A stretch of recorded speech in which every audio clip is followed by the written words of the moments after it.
বাংলাদেশের মানচিত্রের দিকে তাকালে যে নীল জলরাশি নজর কাড়ে তার কেন্দ্রবিন্দুতে রয়েছে চট্টগ্রাম সমুদ্র বন্দর। দেশের আমদানি রপ্তানি বাণিজ্যের প্রায় 92% নিয়ন্ত্রিত হয় এখান থেকে।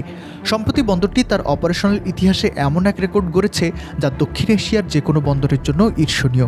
কিন্তু বর্তমানে যে বন্দর দৃশ্যমান তার যাত্রা কি খুব সহজ ছিল?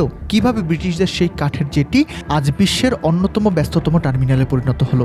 আর কেনই বা একে বলা হচ্ছে বাংলাদেশের অর্থনীতির লাইফলাইন? চট্টগ্রাম বন্দর কেবল একটি নাম নয়, বরং একটি সমৃদ্ধ ইতিহাস।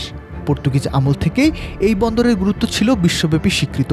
তবে আধুনিক কাঠামোর গোড়াপত্তন হয় ব্রিটিশ শাসন আমলে।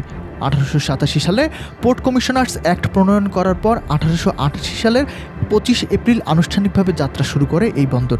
আজ 139 বছর পূর্ণ করে বন্দরটি এখন বিশ্ব বাণিজ্যের এক অপরিহার্য হাব। কিন্তু শুরুর সেই গল্পটা ছিল একদম অন্যরকম। ইংরেজ শাসনের শুরুর দিকে কর্ণফুলী নদীর কোনো স্থায়ী জেটি ছিল না। দেশি ও বিদেশি ব্যবসায়ীরা নিজেদের ব্যয়ে কাঠের জেটি নির্মাণ করতেন। 1860 সালে প্রথম দুটি অস্থায়ী জেটি নির্মিত হওয়ার পর 1899 থেকে 1910 সালের মধ্যে আসাম বেঙ্গল রেলওয়ের সাথে যুক্ত হয়ে নির্মিত হয় 4টি স্থায়ী জেটি।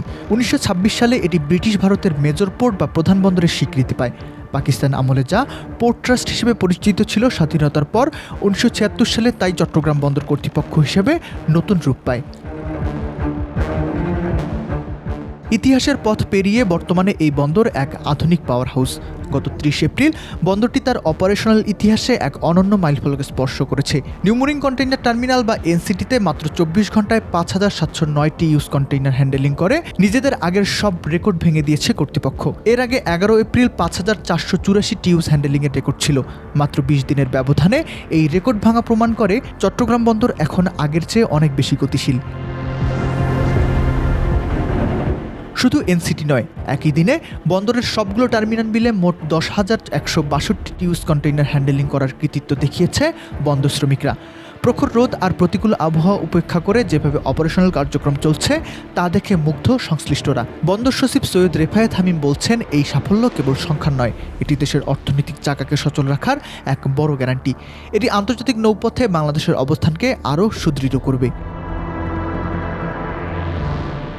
বর্তমানে চট্টগ্রাম বন্দর একটি স্বায়ত্তশাসিত সরকারি সংস্থা হিসেবে পরিচালিত হচ্ছে। লজিস্টিক্স খাতের আধুনিকায়ন এবং ডিজিটালাইজেশনের ছোঁয়া লাগছে বন্দরে। পতেঙ্গা কন্টেইনার টার্মিনাল থেকে শুরু করে লালদিয়ার চরের মেগা প্রজেক্ট, সবকিছু মিলিয়ে আগামী কয়েক বছরের মধ্যে বন্দরের সক্ষমতা কয়েক গুণ বেড়ে যাওয়ার সম্ভাবনা রয়েছে।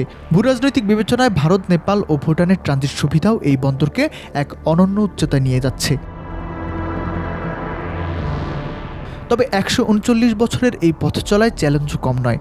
বন্দরের গভীরতা বৃদ্ধি, কর্ণফুলী নদীর নাব্যতা ধরে রাখা এবং আন্তর্জাতিক মানের প্রযুক্তিগত উৎকর্ষ অর্জনই এখনকার প্রধান লক্ষ্য। বন্দর সংশ্লিষ্টরা মনে করছেন, বিদেশি বিনিয়োগ এবং আধুনিক অপারেটরদের অন্তর্ভুক্তি চট্টগ্রাম বন্দরকে সিঙ্গাপুর বা কলম্বোর মতো বিশ্বমানের বন্দরে পরিণত করবে।